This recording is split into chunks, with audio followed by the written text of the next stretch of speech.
What?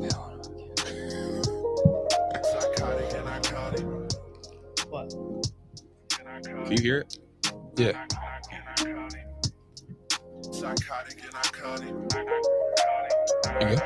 I'm good now. What's up, guys? Welcome back to episode 140 of Psychotic and Iconic. Paul's here along with my co-host Nick Theories and Philly Phil. Thank you to everybody that's tuned in to our live stream tonight. If you haven't done so already, please go ahead and share it live on Facebook, YouTube, Twitter. Thank you to everybody that likes, follows, and subscribes to all of our platforms. If you need merch, send us a DM. Tanks, hoodies, long sleeves, and t-shirts. What's up, brother? What's up, man? We going back to the bowl, baby. That's right. The bowl, bro. Regular. Yeah, it's regular now. How did you celebrate? I stuffed one. That's not a bad idea. Yeah. No, it was You were with family, you were friends. I was with family. It's wild, dude. I really can't believe they're going back to the Super Bowl. I can. To a degree, yes. I mean, well, for me, it's just like what happened after they won the Super Bowl, how the whole house got torn down, and then it got built back up so quickly, and you didn't lose any capital. In fact, you gained draft capital. It's amazing what happened, but that's what happens when you have a good GM that can make, off-season acquisitions that legitimately pinpoint every need that you need, unlike the Cowboys. It's so funny because our previous pause, maybe like about a year ago, we were trashing Howie, bro. I know. I don't think you called him a weasel. I still think that you did. You said Howie the Weasel. Howie the Weasel. Well, he did my man like that. He did 11 the wrong way. Whoa. Whoa. No, my bad. But I didn't like what he did when he drafted Hurts over Wentz. Now, obviously, it was warranted. I mean, it makes sense now. Mm-hmm. It's kind of hard to argue the point. Right. But I mean, when you look at it, it's always good looking at hindsight because of course you can say, "Oh, look, I told you so." You know what I mean? But like at the same time, man, hats off, man. That roster is loaded, dude. I'm excited for the Super Bowl. They're not going anywhere. I'm excited for the Super Bowl, man. That was an awesome game. I was with my family. The Godfather, man, he was going nuts. Really? Oh yeah, it was fun, dude. We had a good time. I was with my uncles. How crazy did it go when Devontae caught was that there? Ball? Huh? How crazy was it when Devontae caught that ball? It was nuts. It was insane, dude. That's when I was like, whoa, this is it. They're them. Like, yeah, we ain't losing this game. Once he caught that, then I knew we weren't losing this game. If he caught it, did he catch it? He caught it. It counted. My thing is with Devontae, I know we talk about the leaps that Jalen Hurts took, and I know that they're huge, but the leap that he took also, he was a 1,000-yard receiver. Devontae, he was awesome this year. Yeah, he really was. I mean, now that's a testament to Jalen Hurts' growth. But I mean, the Eagles have legitimate 2 wide receiver ones. Devontae Smith is him. You think he's a one? You think if he put him on another team and he was the wide receiver by himself, he could be the one? I think he could do it. See, I think the opposite. I think he plays his role really well, especially with AJ Brown, and you got Dallas Goedert too. So, like, I feel like it helps him out. Do you think he's on the same level or better than Michael Pittman? I would argue he's better. That's what I'm saying, because I think Pittman's a 2. I think Pittman has different attributes than Smith. Like, I think he can go up and go get the ball, just like Smith can. I was gonna say, I think he's can. taller too, though. Pittman. I don't know. Is he? I don't know, because Smitty's pretty tall. He's lanky as shit. I'll tell you. Yeah. But Pittman's a much more physical. Your dad over here saying Smitty's a solid 2. He needs major paws. I was thinking the same thing. Solid 2. Yeah, he's so. But all right, guys, we're moving on to our daily news. Broncos hire Sean Payton. Wow, this is breaking news. What you think? First instinct, I was like, what did they give up for him? Because the Broncos, they traded all their picks for Russell Wilson, but then I remembered they got the first round draft choice back from the Dolphins for Bradley Chubb. So then I was like, okay, if they use that to go get a coach, then it's worth it, because you spent all that money on Russell Wilson. You gave up the boat in terms of draft picks, and then money, and that, for your quarterback. Now you got to go and get the head coach and make it right, because you can't go down like that. You have too much invested. You have to go out and go get that guy. And the GM or the owner he's the owner of Walmart, literally. Yeah. So he has Walmart money to go blow and go get a Sean Payton. So I love the move. I think he's the only coach available that could fix Russell Wilson. Will he fix him? I don't know. I have my reservations for that. but he is the best choice to do that. Yeah, I agree. Sean Payton was the best route they could have gone. I don't think he'll fix Russell Wilson because I think that Russell Wilson's unfixable because I think he's washed up. But for me, if there's anything left in the tank, he'll be able to pull it out. But I believe with Russell Wilson, there's very, very little to get out of him due to diminishing athleticism. And I don't like what I saw from him last year. And like I said, I know Hackett had his issues, but there were just certain things that Russell Wilson was doing that were they were off. They were not Russell Wilson like. And for me, I know the team around him is good, but then it turned into the offensive line needs to upgrade. No, I'm not hearing that. But my thing is how do you upgrade? You're in cap hell. You don't have draft picks, and you just gave up the first that you got for Bradley Chubb. Yep. So you got that. Now you got rid of that. I mean, and here's the thing with the reason they hired Sean Payton is they had to go all in on Russ now. They have no choice because there's no way out of that contract for another 2 or 3 years. Yep. And nobody's going to trade for him right now because his value's at rock bottom. Because, I mean, I'm pretty sure that the majority of the league and people watching think he's washed. I'll say this, though. If Russell Wilson, he might not have to do much on Denver with Sean Payton. Like, if they just score 20 points, they're gonna win football games. Dude, their defense is really, really good. Do you think they can score 20 points? I mean, that's the goal. That's why you go out and go get a Sean Payton, right? I mean, look, I think they can win football games. I think they'll be much better than they were this year. Here's the problem. In terms of win-loss record, but that division is stacked, too. I was just going to say that. So the Chargers are going to be better. We're going to get to Kellen Moore. Chargers are going to be better. Chiefs aren't going anywhere. I mean, so to me, even with Sean Payton, the Broncos are the third best team in that division, maybe second. You could argue for second, but I don't think that they are. I don't think so either. So I would say at best they're third in their division. And that's the Jaguars are coming. I mean, that the whole AFC is tough. Well, I think Sean Payton is a friendly quarterback coach, though. Yeah. I mean, he was 5-1 with Teddy Bridgewater. He was 7-2 with Taysom Hill. And he was 5-2 with Jameis Winston. That's really good. Yeah. And if you have Russell Wilson, who people still believe he is one of the top quarterbacks in the league, you know, I don't know. I mean, obviously Sean Payton must feel the same way, or he thinks he could fix them. So if he has those records with those three quarterbacks, I think the win-loss record is going to be a much improved next year. Well, they only won what, 4 or 5 games? I think they were five games. Yeah, so they were trash. Yeah, so they have. That's what I'm saying. So they were so low this year that they can only go up. Right.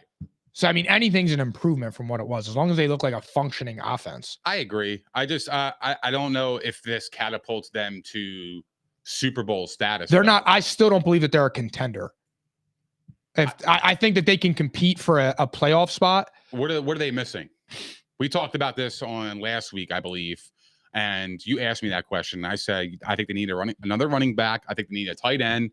And I think they need another wide receiver. This was before Sean Payton. Yeah. Now, what do you think? I think it all boils down to what is left in Russell Wilson's tank.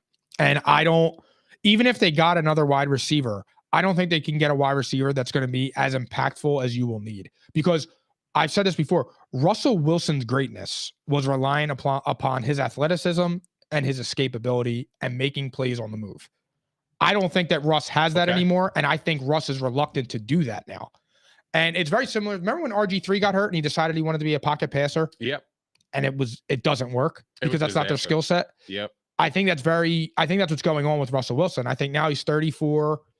I think he's 34. And I think he just wants to be a drop back and pick you apart from the pocket. And he was never that. And you're not going to learn that at this age. Yep. You're not. You're not tall.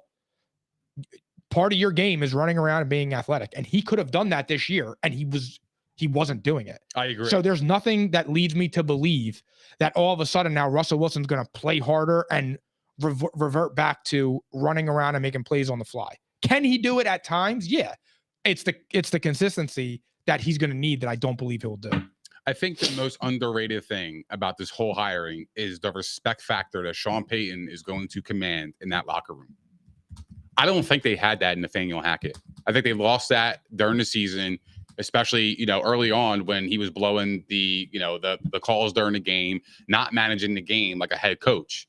You know what I mean? So now I think the respect factor is going to be way up, where I think it's going to rally the team a lot more. It's going to be more of a unison rather than individual. Well, hold on real fast. The only thing I'll counter to that is yeah, can he unify the locker room? Yes. Yes. But if you go out there and your quarterback's playing like shit, here's a perfect example. The Jets, great defense, good skill players. They imploded with Zach Wilson because they just didn't believe in Zach Wilson. Right. And I wonder if that's what's going on with Russell Wilson. Well, the Jets still won about 9 games, even regardless of their quarterbacks. They didn't win 9 games. They were close to it, right? Weren't they? I think no, they won 6. They lost out. They won 6 games. I thought they were in the thick of things and towards the end. They won 7 and 10. 7 and 10. Okay, so they lost their last 2 games to get out. I think they were 7 and 8 leading into there because they were in the bubble. No, they went on a 6-game losing streak. You're right. My bad. You're right. They were 7 and 4 and lost out. And that's what I'm talking about because that was right. When it started, right after he made that comment, Zach Wilson made comment that he doesn't think that it's him. You're right.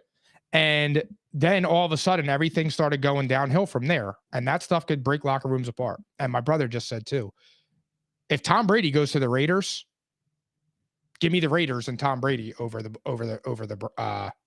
Broncos. Yeah, I agree too because you have McDaniels and Brady who have a better rapport than Russell. You have Devontae Adams.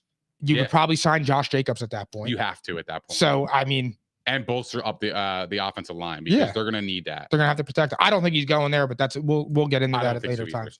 But yeah, that's all I really had to say on the Broncos. Does Sean Payton help? Yes. Will he fix that entire situation? No. Not this year. Yeah. This coming season. I think maybe in the future he definitely could because I think he's going to have his imprint on who he wants his quarterback. Because if his quarterback doesn't work out, Sean Payton's going to find a guy to work out for him. He just will. Yeah. Whether it's a veteran he brings on the street or an undrafted rookie or a rookie they draft in the 4th round, they're going to find something to fit that scheme. So I'm looking forward to it, though. I think it's a great hire. I think the Broncos had to do this hire, and I'm looking forward to seeing the changes they're going to make. Yeah, me too. They're going to be a big story to start the year. Yep. For sure. Yep. All right. I had on here where will DeMeco Ryans land? He now is with the Texans. I think DeMeco Ryans is a great leader, but I think he went into I don't know. The situation scares me for him. Back-to-back years, they fire their head coaches that had absolutely nothing to work with. I know the Texans have picks from the Deshaun Watson trade, but the owner doesn't really seem stable, and he jumps off of people quick. I mean, Culley, I can't think of the name, Rich Culley or Paul Culley, whatever his name was. David Culley. Yep. I mean, he did good that year, to be honest, considering what he had. Yep. Lovie Smith this year. I don't think Lovie Smith is a good coach. I just think he was a bridge. But now you get DeMeco Ryans. For his sake, I hope it works. But I'm not a huge fan. I feel really bad for him because he went to a terrible spot for his first head coaching job. Homegrown. So he was drafted by the Texans. He's familiar there with that building. So this is a great moment for him.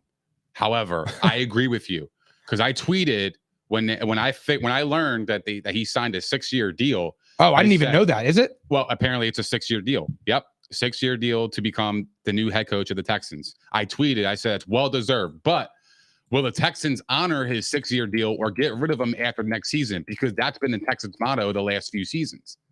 You got to build a culture. You got to have stability. If you don't have stability, you have nothing. You're going to keep scrambling around, and you're not going to lure free agents to come play with you.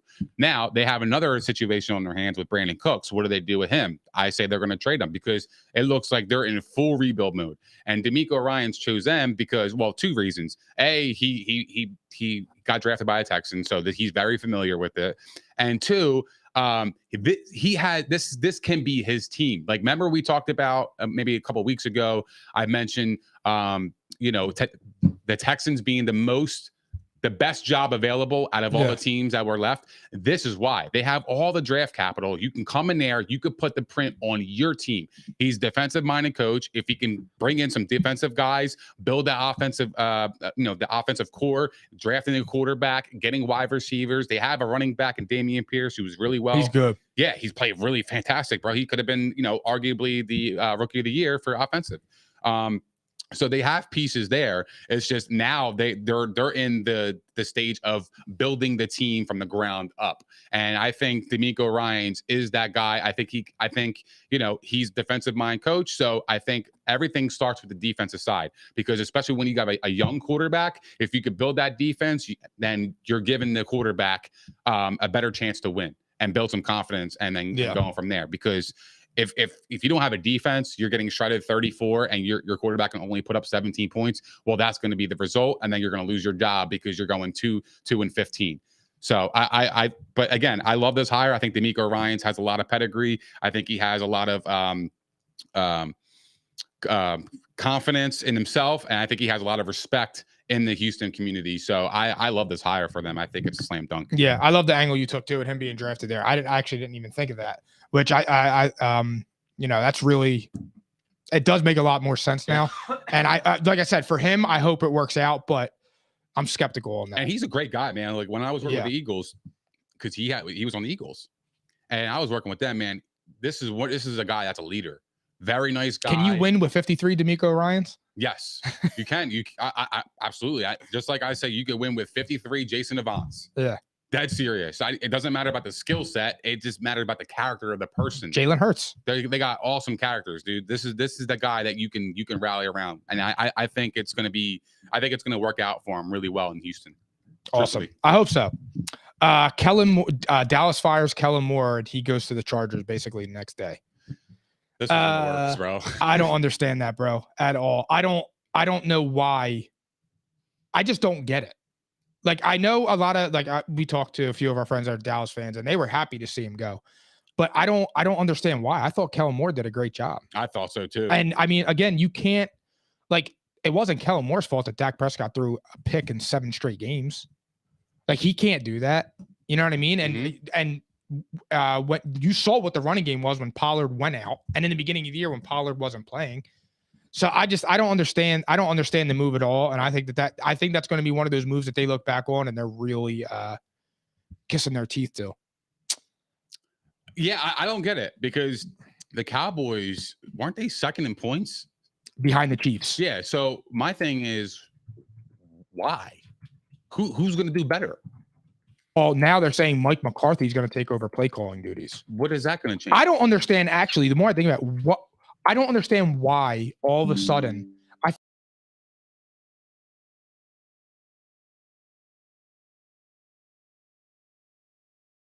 McCarthy's getting all this praise and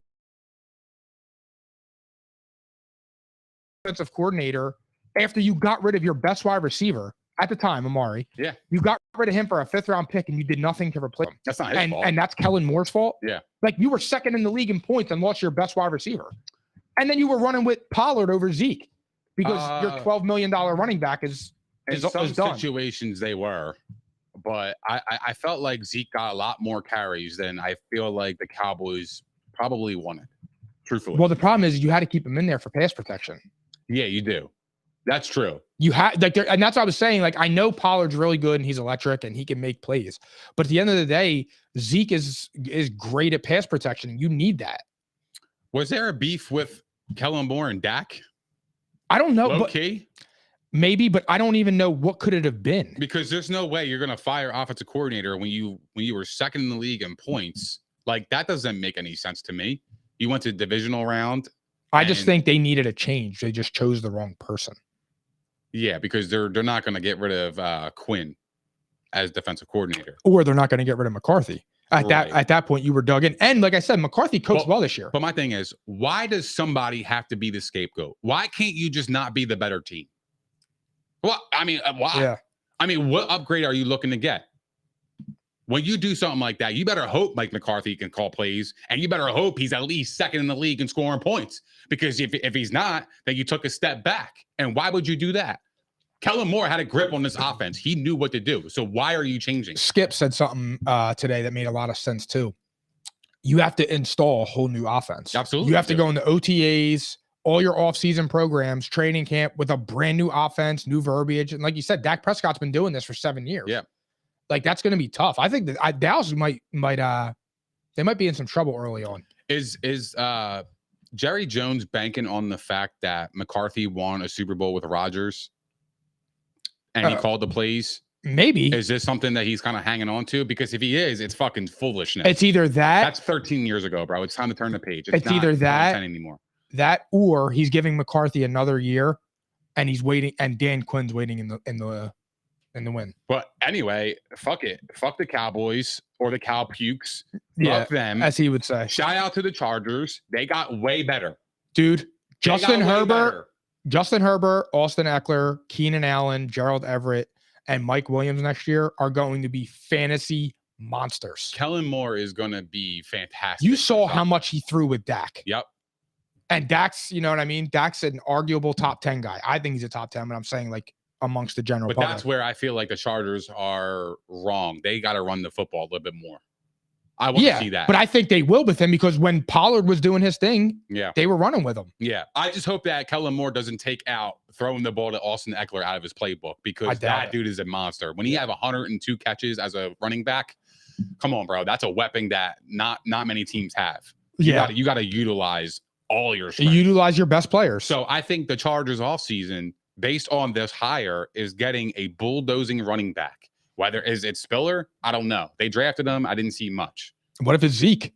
Could be, maybe, but I doubt it. I think Kellen Moore is kind of done with that shit. Well, no, I mean, if he could just bring him in there for pass protection and to be that third down guy. I mean, I don't think Zeke's going anywhere and getting a starting role anymore. I don't think so either. I think Zeke is a third down bruiser. Yeah, that's what he get you those tough yards. LeGarrette Blount. And you could use him in the red zone on the 5-yard line to get you those tough yards to get your, inch yourself to the goal line and possibly punch it in. That's the running back he is now. He's not the guy that you're going to put in on the 20 on your own 20 and try to make a big play. That's not him anymore. He doesn't have that breakaway speed like Pollard does. So utilize him in a way that helps you to be successful to move the chains. We talk about all the time. Moving the chains is the entire game. Yeah. If you don't move the chains and you constantly punt or you're not moving at all, like you're in trouble because now the defense is off the field and they're still energized. They're chilling. Gas that fucking defense.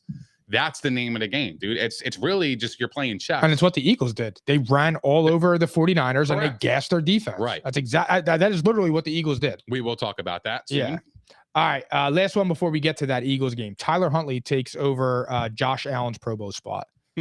How much of a joke is the Pro Bowl anymore? I think the Pro Bowl should be exonerated. I think the Pro Bowl is stupid. I think it's a dumb award. I don't think it holds any merit in any resume, Hall of Fame, or anything. It doesn't. It maybe back then because I think the voting was a lot better and a lot more fair. Well, the guys played then. But bro, yeah, they did because there was also money involved. They had they get a check for it. But I think now in their contracts, if you make a Pro Bowl nomination, you get that money anyway. And not for nothing, why would you put yourself on the line when these contracts are way more lucrative than they were 20 years ago? Well, it used to be a great honor, but now it's not about football anymore. It's about resetting the market and about building your own brand. From you talking, not from you playing. But that's because that's social media driven, bro. Yes, 100%. You're a brand. You're trying to sell yourself. They're all divas. You're trying to maximize your potential to get that check. You want the bag, cuz the way to get the bag is by doing shit like that. Yeah. Staying out of trouble, staying out of harm's way, getting the bag, and then put yourself out there in social media, get the brand building up. And that's exactly how you make money as a professional athlete. My thing is, though, is like Tyler Huntley. I don't even know what to say about that. He had 2 touchdowns and 3 interceptions. And if that's the bar we're going to set, like I say, exonerate the entire thing. It doesn't make any sense.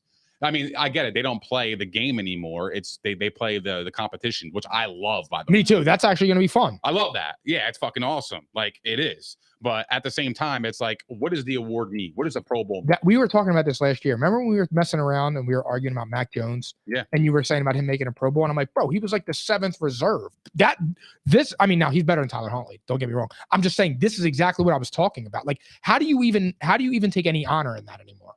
You can't. If I'm Huntley, I don't even want to go. Yeah, I mean, I'd be embarrassed. 2 interceptions and 2 touchdowns and 3 interceptions, and I'm a Pro Bowler. I don't understand. And I think he threw for like 650 yards. Yeah, it doesn't make any sense to me, man. I just, again, dude, the whole thing is just a joke. It is, man. I don't understand it, especially when I learned that Austin Eckler didn't make the Pro Bowl 2 years in a row, and he led the league in touchdowns. Come on, bro. The guy had 102 catches and led the league in touchdowns. He's not in the Pro Bowl. Come on, bro. That's fucking insane. It's cool when they do it. Stupid. It's cool when they do it. It is cool when they do it. It's a problem when I do it. Fuck him. I told you guys, take Eckler over CMC this year in fantasy. No cap. Oh, I don't know. Did CMC surpass him? Because Hell. CMC caught on. Nah, Eckler was him. Yeah. Well, if CMC was on the 49ers all year, he would have been up ahead of them. Because he became that whole team instantly. If he could stay healthy too, because he got hurt early in the year. Correct. Too. Yeah. So that's also a thing. Yeah. It's gonna be interesting to see. Everybody says, "Oh yeah, Austin Eckler is injury prone too." That's fucking bullshit. It's gonna be interesting. That's bullshit. I debunked that a year ago. Yeah, I agree. No, you are right on that. I'm curious to see where CMC goes next year in drafts because he's gonna go at the top again. I think he would go number 1. Greasy's in here. Greasy's back. Greasy. Hey, yo, Greasy, you got some shit to address, bro. Oh, now you want to Go put ahead, it. pals. Hold on, Take over, Phil. Please run the footage. We're gonna bring this footage up because I gotta find it first. Okay, Greasy tried. He bet me $200 that the Bengals were going to lose the game. Yep. Then he comes in here commenting all over our shit, talking about it was about the Cowboys game. No. He didn't come in the live. He was ducking the live for a week. Oh yeah, he ducked behind Chubb's shoulder just to hit the cushion. Yeah, that's what happened. Now he wants to bet 100 the Chiefs lose, and again he keeps trying to bet me on the Eagles. Why would I do that? I'm an Eagles fan. But since he said that I was lying about the bet and then it was about the 49ers or something, I brought up the footage to replay the bet when Phil could find it. I got it right here. Phil, and then guys, there's going to be a pause in the middle of the video, and I circled where he specifically says, "Hey, yo, Greasy, check this out, buddy. I keep receipts." This is where he specifically says. I can't fucking wait for this weekend. Me neither. I cannot wait. I cannot wait till Tuesday. I know damn well Tuesday you ain't showing up, dog, because I'm gonna be on your ass, bro. We'll see. I can't fucking wait. You know what I'm gonna do? Actually, at about 6:30, 7 o'clock on Sunday evening. Oh, I'll take it right now. I'll take it right now. I'll send him my Venmo. Oh, theories, I fuck with you heavy, my boy. Yeah. I don't even know. Wait, who is he? Greasy, baby. I just sent you my phone number. Avoid the 6 instead of the 5. Text me right now, and I take Cash App, Venmo, or Zelle. I'll bet you some dinner. Salad. Yeah, it's cutting season. Right. It's official. Yeah, Shook on it. Shook on it. It's gonna be fun though because I'm the Allen guy, bro. Yeah. But like, my God, Tuesday I will be insufferable. But there it is, right there. Bills Mafia forever. Pauls, I bet you 200 that the Bengals lose. I think he meant lose, but we'll accept loose. All right, now Phil, finish off the video. Thank you, sir. So who you got? I got the Bengals. You got the Bengals? The Bengals are winning outright. You are so foolish, bro. The Bengals are going to win. I got the Bengals winning 31-28. It's such a gentlemanly way to put it. Here's what I think with him. He cracks me the fuck up, bro. This guy right here is a fucking legend. Anybody watching, this guy right here is a fucking legend. The reason why he picked the Bengals because he doesn't have his goatee. He doesn't really he's not there yet. You know what I mean? Because here's my thing. He knows damn well the Bills at -5.5 is a fucking Bills line. He comes to me all the time about that shit. Oh, it's a Bills line. It's a line.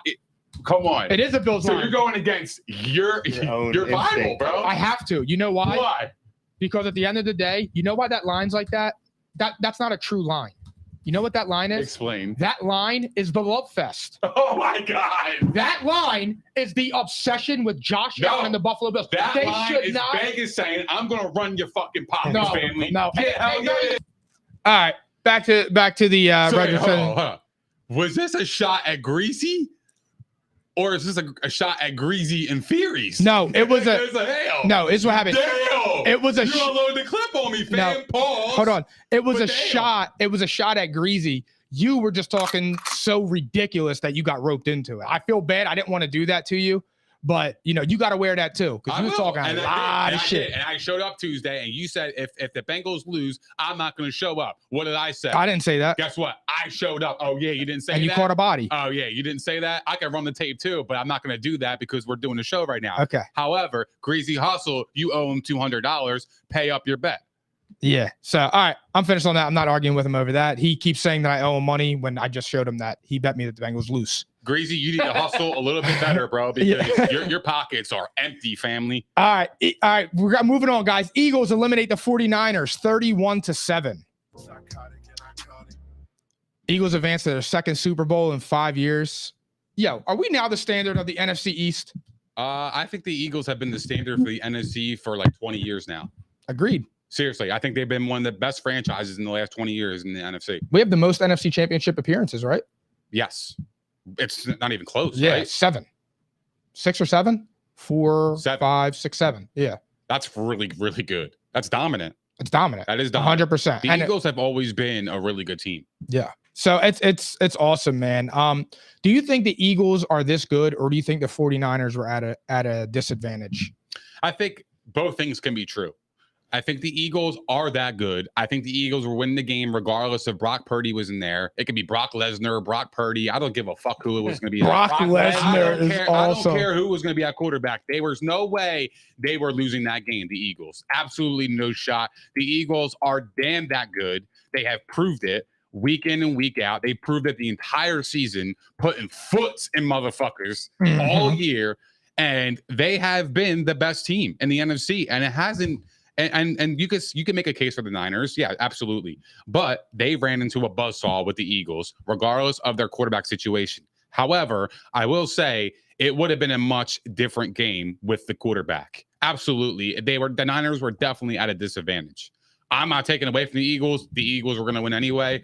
But in totality of it, yes, they were at a disadvantage. When you lose your starting quarterback on the first series, now you're going to Josh Johnson. What do? Now you're trying to wonder if CMC is going to be our quarterback. Is Kyle Juszczyk going to be our quarterback? Now you're done. You're done. You have no chance. You're on the road. You're playing against a really top-notch defense who's coming after the quarterback. You got Jalen Hurts on the other side of the football. The Eagles are moving the ball really well, and they're running the ball really well, I would say. And they had no chance. So yes, both things can be true. And that's really how I feel about it, dude. No, I think the Eagles are that good, and I disagree with you on the two things can be true, but in this instance, I don't believe that. Why? Because they didn't hang 31 points on Brock Purdy. They hung it on the vaunted #1 defense. And all week we heard about that. Bosa made the comment about, or Kittle, one of them made the comment about, the paper defense, and we're going to see about the physicality. And the thing was that the Eagles showed up and were more physical. Because Hassan Reddick knocked Brock Purdy out. They knocked out Josh Johnson. So the Eagles showed up, put foots in them, and brought it to the 49ers. And I don't think the 49ers were ready for that. I think that the Eagles are actually a little bit underrated in how physical they are. Well, yeah, I understand they put up 31. But you got to understand, the Niners weren't converting. So their defense was on the field a lot of that game, especially in the first half and especially in the second half. So they really didn't have a chance. So I understand they put up 31 against the best defense. Totally get it. But 7 of those points came before the half when Josh Johnson fumbled that ball. So 24. So, yeah, I mean, which is still damn good. Yeah. And, but yeah, the 31 points wasn't really that impressive to me. I think the Eagles could have put up more, but that's a credit to the Niners defense as well. I thought the Eagles were stagnant in the first half. Leading up to the last, I would say, 5 minutes of the second quarter, they were very stagnant. The Niners were definitely in this game. This was all coaching, because Seth Joyner said this, and it was so true. The Eagles had 3 3-and-outs, switched up the plan, and went to straight running the ball down their throat, and they ran it all over them. And that's really, the difference in what it was. They were just punishing them. Yeah. I mean, Miles Sanders had 2 touchdowns. Jalen Hurts, which is weird because everybody keeps saying Jalen Hurts is hurt, but I mean, he ran the ball 3 consecutive times on one drive. So, like, how hurt is he? I mean, do you think he's hurt? I think so, a little bit, but I don't want to make excuses. No, well, I'm not looking for excuses. I don't think Hurts played particularly well. No, he didn't. But personally, luckily, he was 15 to 25 for like 150, right? Right. So, but here's the thing: the good news of Hurts is that he could beat you in many different ways. Like, if he would have hit AJ Brown on that touchdown pass, like, that's one that I wish he had back. He just missed him. And that shit happened. The greats make that throw, though. Yeah, but he's still a baby. The magnitude, the opportunities against a good defense, you have to hit those plays because those opportunities don't come frequent when you play against a Niners defense. They will against a Texans defense, yes. But when you play a good, outstanding defense, you have to hit those throws. The greats hit those throws. That's where I was like, fuck, maybe he might be a little bit injured because I feel like in the regular season, he was making those throws. And we were like, damn, like, yo, could he just been a little bit rusty? Could be, but, you know. Although because he made the throw to Devontae against when we had our second round bye. I think well, are you talking about the one against the Giants? Okay, the Giants. When he threw the bomb to Devontae to open the game. Yes. So what I will say too is the throw to Devontae in the NFC Championship game, that was a bad throw. He got bailed out by the athleticism of. Oh, Devontae yeah. But again, that goes back to catch radius, what we talked about. Was it a catch? No. Oh, it counted. But it counts because the Eagles were well coached. They got to the line of scrimmage and they outcoached the Niners. So for me, it came down to the Eagles were able to run the football. The Niners didn't have a shot because they don't have a quarterback. They weren't able to get anything going on offense. They didn't have an identity. They weren't using their skill players because they don't have a quarterback. And the Eagles just ran it down their throat, played excellent defense, got after the quarterback in every single opportunity they had, and that's the game. When you dominate the line of scrimmage the way the Eagles have dominated the line of scrimmage, then you're not losing because Lane Johnson put hands, paws, feet on fucking on Bosa. Bosa didn't have 0 pressures, 0 sacks. Lane Johnson has a torn abdominum. Yeah, right? A groin. And he is still the best right tackle in the league, and it's not even close. He's a wall, bro. It's unbelievable. I mean, look, here's the thing. Micah Parsons was even tweeting him. Yep. Saying like how ridiculous he is. Yep. That's just the ultimate respect right there. Yeah, it is. And it's wild that he was able to shut down arguably the best pass rusher in the game. Mm-hmm. On basically one leg. It's just a test. I mean, Lane Johnson is ridiculous. He has no sacks let up in 2 years. He's amazing. It's just amazing. Wild to hear that. But what about the Eagles impressed you so much? Because for me, it was, again, the resilience. In terms of they started out really slow. Yep. You were texting me, oh boy. Well, when CMC scored, I said, oh boy. Because this is like one of those things. It's like, fuck. Are the Eagles really about to lose to Josh Johnson right now? Like, for real? Because, like, you could feel the momentum kind of switched at that point. And then I just kept texting you, oh, boy, every time you scored, and you were just telling me to shut the fuck up. I told you to shut the fuck up, which I was happy when we scored. Me and Rob were like, laughing. Every time the Eagles scored, my phone's fucking vibrating. Oh, boy. Like, all right, come on, bro. Like, I'm just saying, oh, boy, because the momentum switched at that point in time. And it did. Because if Josh Johnson would have got confident and he was able to be a competent quarterback, this game would have been a lot closer than the score indicated. Absolutely, it would have been. They didn't have a quarterback. I know. But, our defense was bringing it to them. Understand? They would have got – I mean, look, they got the Brock Purdy. That's how they knocked them out. Look, bro, I started off saying I am not discrediting the Eagles at all. I know a lot of people are saying this is the easiest path to the Super Bowl, which can be true. It's funny. We played a hot Giants team. We played the vaunted defense of the 49ers. And now all of a sudden we had the easiest path. Like, I don't know what you want us to do. Because if we beat the Vikings, it would have been you beat the softest 13-4 team ever. If we beat the Cowboys, it would have been, you had home field advantage or something. They would have figured something out. Oh, they only have CeeDee Lamb. Or, you know what it would have been? It would have been they don't have Tony Pollard. I forgot he got hurt. That would have been the excuse. Do you think the road was difficult? No, because we're that good. Like, based on the circumstances, do you think that a few other teams would have done the same thing the Eagles would have with the same teams? Same circumstances, same teams are playing against. We would have smoked any team in the NFC with the exception of the Cowboys. Because I could make an argument here that if you put Kirk Cousins on the Eagles, Kirk Cousins is going to have a different name. I don't know about that. Based on the Giants game and the different teams matter. I know, but I'm saying if Kirk Cousins was the Eagles quarterback, I think Kirk Cousins has a different name to him, in my opinion. It's hard to judge though because Kirk Cousins has routinely come up small in very big moments. But here's why: because you didn't have to play big in the playoffs. Jalen Hurts didn't play particularly well in the playoffs. Truthfully, he didn't. So my thing is, if you put in a regular quarterback in there, they could have been in the same spot as him. But you know what Jalen Hurts doesn't do? In those 2 games. But Jalen Hurts set them up to get that 1 seed, and they earned to play those 2 teams to get to the Super Bowl. I'm not arguing that. That is a fucking fact. But you know what Jalen Hurts doesn't do? He doesn't turn the ball over and put his team in difficult situations. If you're 15 of 25 for 150 yards, is that a stellar game? No. But look at the turnovers. Look at the rushing ability. I think he only had like 35 yards rushing. Yep. But the 35 yards mattered. He got a couple of first downs. And when you don't turn the ball over and put your defense back on the field, short yardage situations, all that stuff goes into account on that. I agree. So, Kirk Cousins has a tendency to do very dumb shit at really inopportune times. So, I mean, it's a fair question, but I don't think so. I just think that Jalen Hurts is real. I think Jalen Hurts and the Eagles are just that good. That's really where I'm at with that. I totally agree. The Eagles have dominated the entire game. But like I said, yeah, they put up 31 points. But Jalen Hurts didn't have to do much, man. Now, against the Chiefs, he's going to have to. You got to go toe for toe with Mahomes. That's going to be the task.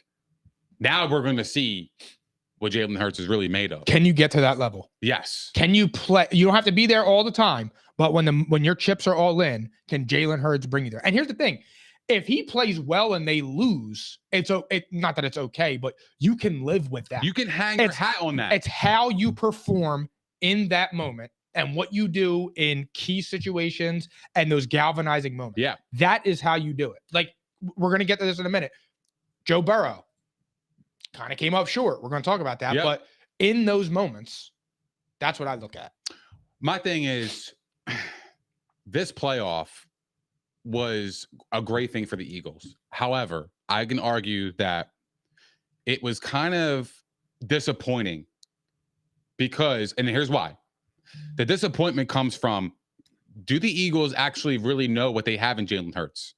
Because based on those first two playoff games, you didn't really see much. Is he the franchise guy? Yeah. Is he the superstar quarterback? Is he all that and a bag of chips?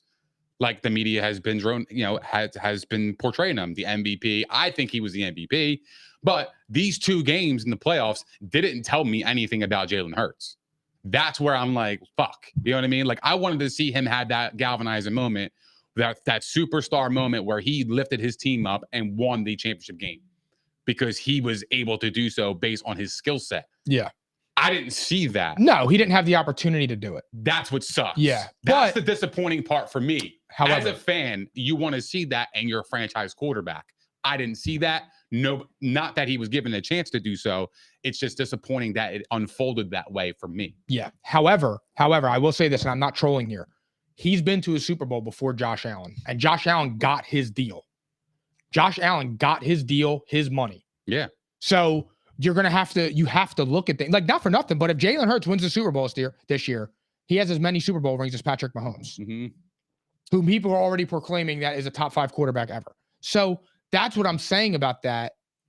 Is Jalen Hurts a superstar right now? No. Is he a star? Yes. But judging by the leap that he made over the offseason, I don't think that that's going to slow up. I think he will continue to improve. There's nothing that I see from him or his workout regimen or his habits that make me think that he's going to regress or not get better. No, I agree with you. So I would feel comfortable handing him the amount of money that he's going to ask for or warrant or get or whatever the case may be. I don't know what that number is going to be. I mean, look, $300 million is a ridiculous amount of money. Look, you could say that, yeah, he made the Super Bowl before Josh Allen. I totally get it. That's a fair take, and I'll never discredit it going to the Super Bowl. But if you put Josh Allen on that Eagles team, bro, they might be undefeated. I don't know. They would be unreal. I don't know. He throws too many interceptions. Well, he would make a Super Bowl with the Eagles. I don't know. Come on, bro. That's ridiculous. I don't know. That's absolutely ridiculous. Nick, when you have 32 combined fumbles and interceptions, something's fucked up. Yeah, but your defense is so good that you can get stops. Well, it shouldn't be about that. He should be the driving force. Well, I'm just saying, if you're making mistakes, you're relying on your defense to make the stop, to put the Band-Aid on your mistakes. Yeah, well, that's my point. I'm looking for the mistakes to come down. When you average 2 a game. This is not a Josh Allen discussion. Yeah, you don't want this smoke like that. It's just stupid. It wasn't smoke. I'm just saying that somebody that's been portrayed the GOAT hasn't made a Super Bowl yet, and it's going into his 6th year. Nobody was portraying him as the GOAT. I think I shouldn't have said that because I wasn't an elite player. And I don't believe that. I'm just saying that I think he's an elite talent. And I'm just saying that somebody that will say Josh Allen's on Patrick Mahomes level, or you have people that think Josh Allen's the best quarterback in the league. He's been in here 5 years and he hasn't made a Super Bowl. Got to get it done. And now his team's going to get worse. I agree. This is not a Josh. Yeah, no, we'll get to that. But I'm just saying that's a discussion for later. We will table that. Yeah, that will be something that we will talk about in the future. However, right now, what I'm saying is, I'm just disappointed as a fan that I wanted to see Jalen Hurts make that team go to the championship on his arm. Those his moments legs. matter. Those I agree. moments matter because now when you look at the Super Bowl run, you're like, damn, dude, like Hurts kind of like got on the bus and got on there. However, you can make the argument Hurts put them in a position to be the 1 seed to get that opportunity to play the Giants and play the Niners, given the circumstances with the Niners. Yeah. Do I think it would be a different game? Yes. I think it would be a hard fought game where I would think that Jalen Hurts would have earned it more if the Niners had a quarterback, in my opinion, because now you got to go toe for toe on the scoreboard. Yeah. And especially against a good defense. Now the defense would have been a little bit rested because I feel like the offense would have been able to move the ball a little bit, move the chains, or that allows the Niners defense to rest. But, when you don't have a quarterback, you don't have a chance, bro. And you saw that. So for me, I wanted to see a little bit more, but obviously the moment didn't call for it. What do you think the 49ers do with Brock Purdy with the whole UCL thing? Because I think Mike Spanos was dead on. I think Brady's going to the 49ers. It looks that way, right? And the Stars, once again, the ball bounced Tom Brady's way. It does look that way. Well, get the fuck out of here. Once again.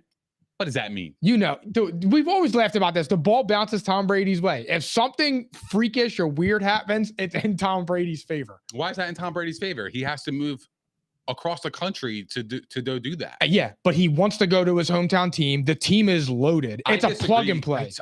I don't understand where this comes from with this hometown team shit. Everybody wants to play for their hometown team. Maybe that might have been true 2020, but he already uprooted his family to down South Florida. Do you think he really cares about his family? I 100% do, bro. I think he cares about his kids. Yes, absolutely.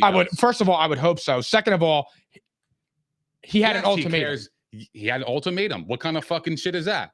I play football. I'm not saying that. I agree with you. I'm just saying it's either in or you're in the way. And in that case, she was in the way. So now he's going to play football. But that's awfully selfish because when you're married, it's a partnership. And she gave up her career and stopped modeling so that Tom Brady could continue playing football. When you're 44 years old and you have nothing else left to prove, be a good husband, let your wife enjoy herself, and go spend time with your kids. I should take my own advice. Well, let me ask you a question. But how do you know he had nothing to prove? How do you know deep down he felt like he had something to prove? He felt like he had to prove something to himself, but that's just his ego and his insecurity when he shouldn't have any. No, his goal was to play till he was 45. He promoted the Brady brand with the pliability, the durability. So why did he retire? All that shit. He retired because she forced him to retire. How do you know He didn't want to retire, bro. He told me that his time was in the stands. No, he lied. He definitely made a choice that was not up to him. He retired before the Super Bowl. That's an emotional retirement right there. Or it's an egotistical thing and he wanted the attention on him. Get the fuck. I don't believe that. I don't believe that's. You don't think he has an ego? I think everybody has. I was going to say, because you don't get to where Tom Brady is without having an ego. Everybody has an ego, but I don't think his motive was to put him on a spotlight in Super Bowl week. Like he doesn't strike me as the guy to do that because he's a guy that respects the game. He respects the players that make the Super Bowl because he understands the moment, the magnitude it is. Like I genuinely believe that. What the fuck are you laughing at? How could you say that with a straight face? Well, I said it with a straight face. Roll the tape. Yeah. That's unbelievable. What's unbelievable about it? Bro, he doesn't even shake quarterbacks' hands that he does that aren't good. That's an emotional thing. He felt like he. Well, you just told me that he respected the game. Yeah, he does. If you respect the game, you do that. Yeah, he respects the game, but I'm talking about after the game is a different emotion than before the game. Yeah, but here's the thing: when you are the best and you won all those Super Bowls and you've been at the top and you've been prominent, you need to lose and bow out with grace. And he did. He did? Yes. Did he shake Nick Foles' hand? Well, I think did he shake Eli Manning's hand? That could have been a learning experience. Oh my God. You're one of a kind. You're amazing. No, you're amazing. I know I'm amazing. Thank you. Yes. Thank you. But what I'm saying is when he played the Niners this year and they picked him off, that one guy came up to Tom Brady and said, "Hey man, can you sign my ball? You're a legend to us, dude. We like, this is amazing. Like, this is a great honor for me. Like, you're the best of all time." And he signed the ball. Yeah, well, he got his ego inflated prior to. That he threw the interception with. That's pride, bro.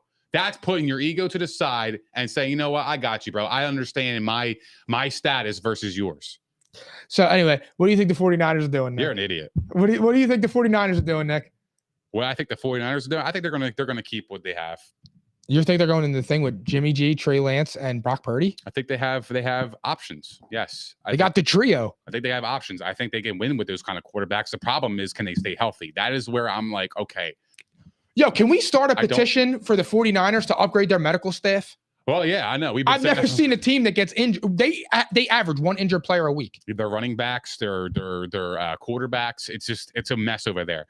But the theory that Spano said a couple weeks ago kind of looks like it looks a lot better than it did when he did say it. Because, like you said, the ball bounced his way. Mm-hmm. And this would be a great spot to have Brady because Brady doesn't really get hurt. He plays full seasons. He's played a full season since 2010 when he tore his ACL. Wasn't that 08? 08. Sorry. 08. Yes, it was a year after they went undefeated. Yep. For 08. And so that's something the Niners have to look at because if they can get a quarterback that could be there all year and you can get a guy like Brady and you have weapons like McCaffrey, Kittle, Debo, Ayuk, you could do some things, man. Like you could be a really special offense. However, it's just, does Brady want to go to San Fran and uproot his family? I don't believe that's the case because last week he was in Miami looking at schools for his kids. I don't think he's going to go to the West Coast and leave his kids on the East Coast. Personally, I don't think that. Really? Yep. I don't believe that at all. All right. I mean, I disagree on that. I think he would because I think if he's that dedicated to football and he wants to win another Super Bowl, that's going to be the perfect opportunity for him. You don't think he can win in Tampa? Not with Todd Bowles, no. He can't win a Super Bowl in Tampa Bay. That's over. 100% stamp it. So you think he's a Niner? Yes. Like 100%? Wholeheartedly. Like if you had a bet. If I had to bet $1,000 right now, gun to my head, Tom Brady's a 49er. Or retiring? Yes. So he has two options. What you're saying, he has two options. He either plays for the 49ers or he retires. I think he either plays for Tampa Bay or he retires. That's how I see it. We'll see. Yeah. We'll see. All right, guys. Last topic before we get out of here. Chiefs eliminate the Bengals 23-20. Whoo, Nicky. Chiefs advance to their second Super Bowl in 3 years. Yep. Do you think they're on the verge of becoming a dynasty? They have been the last 5 years. They've been in the AFC Championship game 5 years in a row. I disagree with you on that, but I'm surprised you said that. That's amazing. Dynasty is a different word though, because when we talk about dynasties, you look at like the Patriots teams earlier on, like from 2001 to 2004, right? They won 3 Super Bowls in 4 years. That's a dynasty to me. Whereas if Mahomes has 2 rings and lost a Super Bowl and is on his quest to win a third one with 5 AFC Championship game appearances, I think we're having a different conversation, in my opinion. For who? I'm sorry. For Mahomes. If he was 2-0 in the Super Bowl and he went back to the Super Bowl this year and won it again, and he had 3 Super Bowls and 5 years, in that 5-year window when they went to 5 AFC Championship games, I think we're having a different conversation with dynasty. Yeah. But in terms of dominance, yeah, this team is a fucking force, bro. Yeah, they're absolutely on the verge of becoming a dynasty. How are they not? They got to win. And I know they won.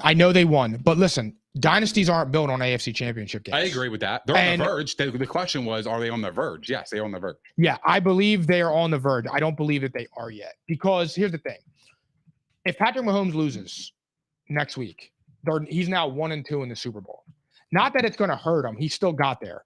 And, I've argued this point when we were talking about like LeBron and Jordan and things like that. Yep. I said, LeBron gets criticized more for losing in the finals than Michael Jordan does for getting swept in the first round. It doesn't make any sense. You're getting criticized because you went further. But different argument for a different day. They're on the verge of becoming one if he wins the Super Bowl. And more than that, I mean, Patrick Mahomes is going to have the greatest trajectory of a starting quarterback through his first 5 years that we've seen up until this point.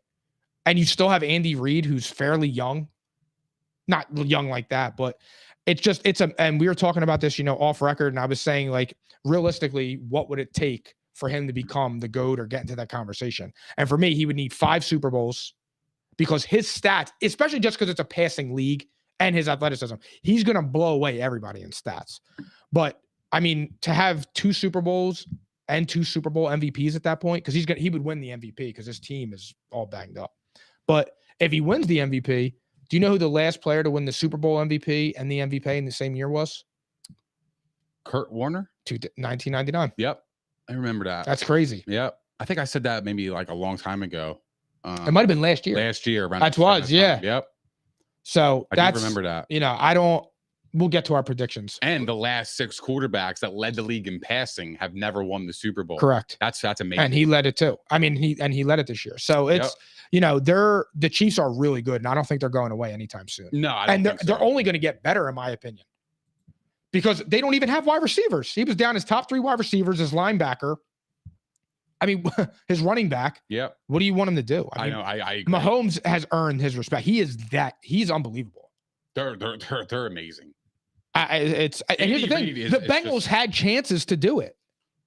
Yeah, they did. Of course, they did. I mean, look, you gotta. The Bengals. What I think happened with them is, I feel like they couldn't run the football like they did against the Bills. Yep. They got into some long 3rd down conversions, and that doesn't spell success to me.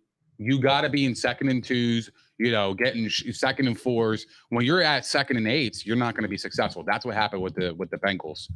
However, the Bengals offensive line was Swiss cheese, bro.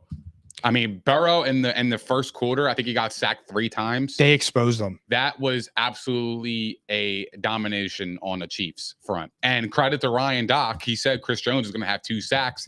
He did have 2 sacks. Chris Jones was a force. He was probably the MVP in this game. Agreed. And I know everybody's going to say Mahomes, this, that, and the third. I disagree with it. I think Chris Jones was the MVP in that game. He dominated the trenches. Yeah, I would probably agree with you a little bit on that, because I feel like he flipped the game because he was unguardable. It felt like every time Joe Burrow dropped back, he didn't have a second. Chris Jones was just there putting pressure on him and things like that. Frank Clark. Yeah. Frank Clark coming around the edge. He's fucking awesome. And not for nothing, I think MVS stinks. And I mean stinks. He ate Eli apples. He ate them up. Yeah. He ate the whole apple. Yeah. He left right down to the core. He left the stem and the seeds. Do you like Mahomes and Travis Kelce talking all that shit after the game? I loved it, bro. I love it. Why? Because you had the mayor, look, and I'm a Joe Burrow fan. I think Joe Burrow's the man. But you had Eli Apple talking shit, Joe Mixon saying we're the big dogs. I mean, the mayor of Cincinnati was on there talking about Burrow being Mahomes' dad. I mean, they were just talking a lot of shit. And like I said, when you talk like that, you got to back it up. Oh, absolutely. And when you lose, you deserve to get your face rubbed in this shit. I get it. I thought it was a little corny. I loved it. I thought it was a little corny. No, because they said, was corny. They held on to it and used it as fuel. Fuel. I mean, fuel. I get it. If the mayor from Cincinnati is going to give you fuel, that I don't know what you need more fuel for. It's the AFC Championship game. You should always be fired up, regardless of who says what. It's the AFC Championship game with a ticket to the Super Bowl on the line. If the mayor in Cincinnati has to fuel you to get to the Super Bowl, then I don't think it was like that. That's weird. I think they were looking at it like, what is going on? Like even now you have the mayor joining in on that. Yeah, I thought that was ridiculous. Yeah, and that's bulletin board material. But to address it, I don't know. I again that comes with emotions too. You're so emotional when you get to Super Bowl. The Chiefs got to do something very weird. They were hunting. Yeah. They were the hunter. Yeah, I agree. And they never really get to do that because they're normally the overwhelming favorite unless they play the Bills. Because the Bills this year, they were the underdog at home. Now they lost that game. But at that point, the Bills had a lot more to play for psychologically and things like that. But they're not used to that. When you watch this game, did you see what everybody has been talking about, that this is Patrick Mahomes' best game, his legacy game? It's one of the best performances they've ever seen in the playoffs. Do you buy into that? No, I think Mahomes played well. I know what they're saying about the legacy games and things like that because he was injured on an ankle and his top three weapons went down. But let's be real here. On the final drive, I know he got a 7-yard run to get the first down, but the punt return went to the 50. Yep. And then you got 15 yards on a roughing the passer, which I completely disagree with. With about 40 seconds left, 50 seconds left. They had left on the clock when he ran into the 50. Yeah, there's 48 seconds. Yeah. So it's like, Okay, like that is very, That very was game skewed. over. When he got to the 50, I was like, it's game over, because if Mahomes can go 13 seconds and get in field goal range against the Bills 2 years ago or last year, he could sure as hell get 10 yards or 15 yards in 50 seconds. Yeah. So I knew the game was over. However, what I'm going to disagree with is this Mahomes legacy game shit. I get it. He had a good game. He did. But this whole notion that he played on one leg and a bum ankle is fucking bullshit. I don't know. It is fucking bullshit. I'm looking you dead in the face. I will put my reputation on the line, dog. And I'm doing it right now. ESPN ain't going to tell you this shit, but theories will. Hey, Phil, can you roll the clip real quick? I'm going to walk you through the last week of Mahomes on his bum ass ankle and his one leg. You tell me if this was so impressive to the point where you have to crown his ass to be the GOAT. If anything, this discredits Joe Burrow. Because now you're telling Joe Burrow, yo, you lost to a quarterback on one leg. How does it? Did you think that's fair for him? I think Joe Burrow was a fucking phenomenal quarterback. I think he's a phenomenal quarterback. I think he had some miscues in the game. He slipped up a little bit, but the pressure gets to you. He's human, bro. Honestly, I don't even think it was so much that. I thought he was hearing footsteps. Maybe. Because he was getting the shit beat out of him. The pressure matters. That's what I mean. That's what I'm saying. When you get the pressure on you, dude, that matters. So Phil, roll the clip of Mahomes starting from Wednesday at the presser. Wait, it's in your inbox. I want the audience to see this. I want you to look at the week leading up to the game, during the game, and after the game, and this is what you see. Phil, can you roll the clip? Hold on just a second. I'm downloading it. Okay. Did you just send it to me now? I sent it to you earlier. Oh, my bad. Yeah. I didn't know you. So I was doing some research before you play that clip. I was doing some research on the whole Mahomes ankle injury, and I was so confused because when I was watching the game, it looked like Mahomes was moving pretty fine in the pocket. Looked like he was able to plant. He was able to move around, kind of dance around in the pocket, and he even ran to get the first down to win the game with no limp. However, there was a couple times in the game where he was limping, where you think, yo, can he walk? Phil, can you gotta remember, for me? Nick, a lot of that too can be adrenaline. Just listen. Hold on a second. Follow the journey. All right. Follow the journey. This is just, I'm trying to paint the perspective that ESPN is fucking fabricating a lot of this shit. They want to blow this guy till no end, bro. Well, Tony Romo does. I understand, know that. yeah, and Josh Allen, dude. He's a little weird with that shit too.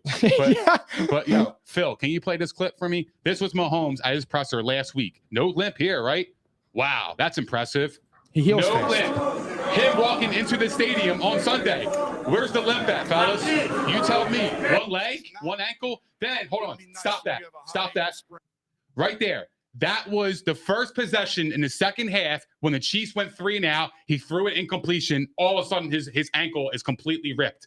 Now play it. He's hobbling around. You're thinking, yo, how can he finish this game? Look at him. Look at him. Look at this guy. Hartman's another issue. Look at him. It's down on the field as we step aside. Look at this guy. Then this was a beautiful pass. This was a beautiful pass. This is Patrick Mahomes. However, watch Patrick Mahomes as he's delivering this football. Look, does he look like he's hurting? He looks like he pulled up a little bit. Pause it right there. Bang. He knows the guy just scored, right? The guy just scored. He don't look like he's hurting. Play it, Phil. Keep playing it. Looks right. Look. Hey, look. Oh, I heard a touchdown pass. Oh, my God. Oh, my God. I'm fucking injured. Oh, my God. I can't even walk. Oh, my God. I can't put pressure on my leg. Look at this shit. Look at this shit, man. What are we talking about? ESPN don't show you this. Theories will. Look at this. What is this, man? What is that? He can't even walk for him. What is that? Adrenaline. That's one adrenaline in my ass. This is the last play of the game. This is it. You're telling me a guy did that, and then now he's doing this. He's outrunning Sam Hubbard to the edge. Fuck out of here, dog. Fuck out of here. Then was hurt as he hit the here bench, comes and a the last clip. To put him 15. This is the last clip right here after the game. Do you see a limp? Do you see a guy that could put pressure on that ankle? Do you see a guy that could walk across the field with no grimace on his face? That is fucking crazy to me, bro. That's crazy, dog. Nick, when you're walking like that, there's no pressure. There's nobody running at you. When you're running around on the field, it's a lot different. Oh, really? Because when he was hurt on those passes, you don't think he could have walked back or got his footing right and see if he could, and kind of plant his ankle and walk towards the sideline? Fuck out of here, he bro. was hopping. You're telling me in those two plays, he was hurt. He threw it incompletion. He was hurt. Then he threw a touchdown pass, which was beautiful pass. I'll never take it one. That is a great quarterback. That is how you make plays in the playoffs, that pass. But then he realized if he threw a touchdown pass, all of a sudden he's hobbling on one leg. The dude looked like he couldn't even fucking hand the ball. I don't know, bro. I think you're reaching. I think you are falling into the masses of everybody else saying, "Oh, this is a legacy game." I never said any on one leg. This, that, and the third. Patrick Mahomes is the greatest player of all time. Blah blah blah blah blah. But how about Brady having fucking stitches on his throwing hand with no Gronkowski against the best? That's what this is about. No. It's not that. No. Now I know why this came on. No, because you can't crown somebody the GOAT. Nobody crowned him that. With a lot of people have on social media. I'm here to debunk that, bro. I'm here to tell everybody this is bullshit. Yes, he was hurt, but I think it was overblown. I think the whole thing was overblown. I think it's become a story where it's like, oh my God, Mahomes is miraculous. He's heroic, blah, blah, blah. Because if Mahomes loses that game, Mahomes only had one leg and he lost by 3 points. I agree. Blah, blah, blah, blah, blah. That's fucking bullshit, dude. John wants me to play it again because I think, I don't know, he just wants to see it again. Plus, I think the sound was fucked, so let me fix it. Play it again. I'll play it again. I don't think so. I'm here for it, bro. I'm here for the smoke. I've watched that. I've done my homework. I watched the game, bro. I watched the game. You can't fool me, bro. But you can't, Nick, but you can't compare walking to the center of the field to shake hands to when you're running around on a football field. It's immensely different. And when your adrenaline is pumping. He just ran it 7 yards to seal the game with the penalty. Yes. That looked like 2 different players to me. That happened. Those 2 plays happened in the 3rd quarter. That one happened in the 4th quarter. Your ankle does not miraculously heal in 1 quarter. You are hurting, dog. What if he twisted it there? What if he rolled it? Timeout. If he rolled it right there, that's the 3rd quarter. Okay, that's fine. You got to let it stand on right there. 3rd quarter, he twisted it. Go ahead. So he remains down on the field. Now, when he does this play right here, does he look like he rolled his ankle when he was dropped? No, but he also looks like he didn't stick his right foot into the ground and drive through the ball. You can see him pull up. Look at it. Look at it. You can see him pull up. Look at it. Go ahead, look. Right there. That's his driving ankle. Look. Yes. Now, look, he's limping. Nick, he's not doing that. He limped 4 seconds after the celebration. You know it, and I know it, Mike. I think you're reaching, Mike, bro. I am not reaching, bro. So you think that he made this entire ankle injury up? I think it's a little bit overblown. I definitely think it's a little bit overblown. Absolutely, it's overblown, bro. Absolutely. Come on, bro. He celebrated, and then all of a sudden, oh my God, my fucking leg. But if you move this one, you go from that to this? No way, bro. No way. No fucking way in hell. No way in hell. You can't convince me up here. Nobody will convince me, bro. I will die on this hill. That ankle injury was overblown, bro. It's overblown, and everybody's going to use it to support the GOAT argument. He's better than Brady. He's better than Manning. He's better than I didn't hear it. Who said that? A lot of people have been saying it on social media. Well, from a talent perspective, yes. We're not talking about. They said this game has catapulted Patrick Mahomes as one of the best games in the playoffs that anybody has ever seen because he the way he performed and the way he did it on one leg. I'm sorry, I don't understand this. I don't get it. I don't understand it. Yeah, you could tough it out, but you can't tell me the guy was barely putting pressure on his ankle in the 3rd quarter, but then when the last play of the game comes, he was running around and beat Sam Hubbard to the edge to get the first down. But what if he toughed it out? I don't buy it. But I'm just saying, what if he just toughed it out and he knew he had to do it? That's called being a warrior. Well, he could have toughed it out and not limped like that after he threw a touchdown. Why did he tough it out then? Because I don't know if he tweaked his ankle, Nick. When you're tender like that, it could happen. So he tweaked his ankle in the 3rd quarter. Yeah. Then in the last play of the game, he's able to beat out Sam Hubbard to the edge to get the first down. Nick, you know damn well if that was Tom Brady, bro, you would say he's a fucking warrior and it's passion. Look, the last play of the game, it looked like he was running at full speed. Didn't look like there was any limitations at all in that run, bro. That's all I'm saying. And then when he got up off the ground, he was limping.